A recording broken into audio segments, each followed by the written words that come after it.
జై హో తెలుగు. దేశ భాషలందు తెలుగు లెస్స. ఎన్ని భాషలైనా నేర్చుకోవచ్చు, కానీ అమ్మ భాషను మరిచిపోరాదు. మన తెలుగు మరిచిపోతే అమ్మను మరిచిపోయినట్టు. తెలుగులో చక్కని జాతీయాలు, నుడికారాలు, సామెతలు మనం సాధికారికంగా ప్రయోగించవచ్చు. అదే ఇతర భాషల్లో అయితే మనం కేవలం మాట్లాడగలం అంతే.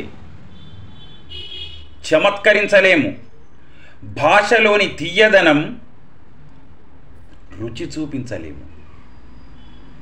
సరసంగా సంభాషించలేము. ఇది ఒక మాతృభాషలోనే సాధ్యం. మన పండుగలున్నాయి, మన సంప్రదాయాలున్నాయి. ఆ రోజుల్లో మనం ఏ ఏ ప్రత్యేకతలు చేస్తామో చెప్పడానికి మాతృభాషలో పదాలున్నాయి. ఎప్పుడైతే భాషను మర్చిపోతామో అప్పుడు మన సంస్కృతిని మర్చిపోతాం, మన పండుగలు మర్చిపోతాం, మన జాతి గొప్పతనాన్ని మర్చిపోతాం. అందుకే మాతృభాషను నిలబెట్టుకోవాలి. మాతృభాష నిలబెట్టుకోవడం అంటే గొప్ప గొప్ప సాహిత్య కార్యక్రమాలు చేయవలసిన అవసరం లేదు. చక్కగా తెలుగులో మాట్లాడాలి. తెలుగు సాహిత్యాన్ని చదవాలి, పద్యాలు నేర్చుకోవాలి, పాటలు పాడాలి.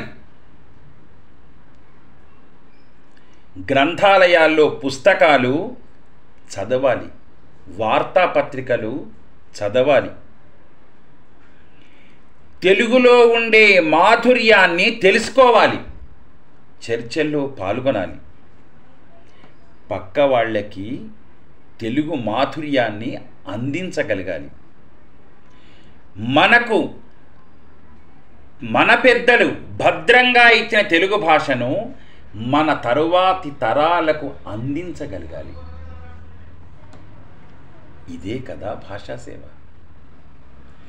ఇలాగే కదా మన భాష రుణం తీర్చుకోవాలి. అప్పుడు మాతృభాషకు ఎంతో సేవ చేసిన వాళ్ళమవుతాం, అమ్మ రుణం తీర్చుకున్న వాళ్ళమవుతాం. అందుకే మన మాతృభాషలో మాట్లాడాలి. మన మాతృభాష తెలుగును పరిరక్షించుకోవాలి. తరతరాలుగా తెలుగును కాపాడుకోవాలి. మన సంస్కృతిని, మన పండుగలను మనం సదా ఎల్లకాలం ఇలాగే కాపాడుకోవాలి. జయ హో తెలుగు, జయ హో తెలుగు.